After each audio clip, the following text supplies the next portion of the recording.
Presented by Namuna Music.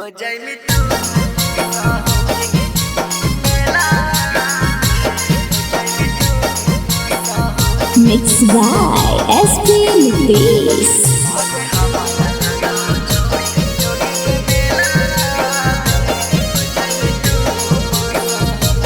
नमूना recording studio Rajgir. आगे फुला के मुहामा अपना हमरा करही काहे दूर चले न जी हाँ दिलावा दूर।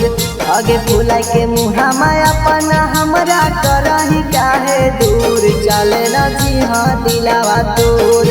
आगे हमारा लगा छौड़ी जोगी के मेलावा में हो जइली तू मशहूर।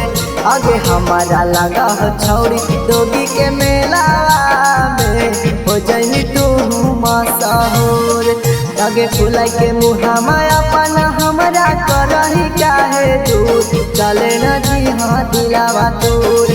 आगे फुला के मुहामा अपना हमरा करही काहे दूर चले न जी हाँ दिलावा दूर। आगे हमारा लगा छौड़ी जोगी के मेलावा में हो जइली तू मशहूर। आगे हमारा लगा छौड़ी जोगी के मेलावा में हो जइली तू मशहूर गे छौड़ी।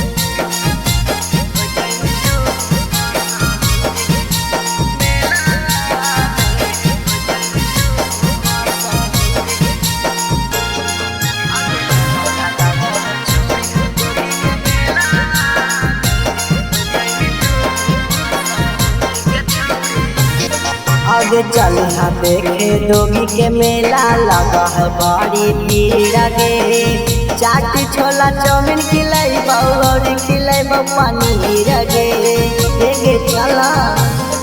आगे चल हाँ देखे दोगी के मेला लगा है बड़ी भीड़ गे। चाट छोला चाउमीन खिलाई और खिलाई पानी गे।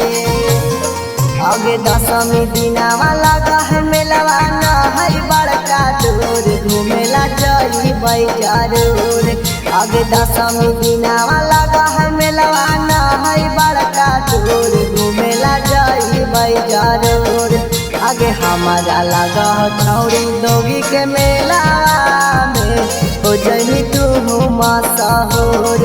आगे हमारा लगा छौड़ी दोगी के मेलावा में हो जइली तू मशहूर गे छौड़ी।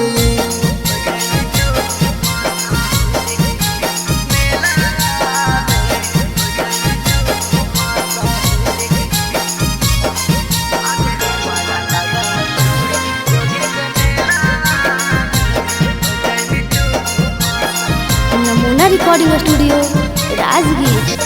आगे पेन पाला जो सुने गेला जो लगाई हाँ पाउडर गाल गे। अखिया में करी कजरावा चली हाँ डेंजर चाल गे गे मातरनी। आगे पेन पाला जो सुने गेला जो लगाई हाँ पाउडर गाल गे। अखिया में करी कजरावा चली हाँ डेंजर चाल गे। अगे ससु दीवाना नीरज बिहारी के कहमी छौड़ी गे मेला घुमा बेला जरूर। अगे रविकांत नीरज बिहारी के कहमी छौड़ी गे मेला घुमा बेला जरूर। आगे हमारा लगा छौड़ी दोगी के मेला में हो जइली तू मशहूर। आगे हमारा लगा छौड़ी दोगी के मेला में हो जइली तू मशहूर गे छौड़ी। Presented by Namuna Music.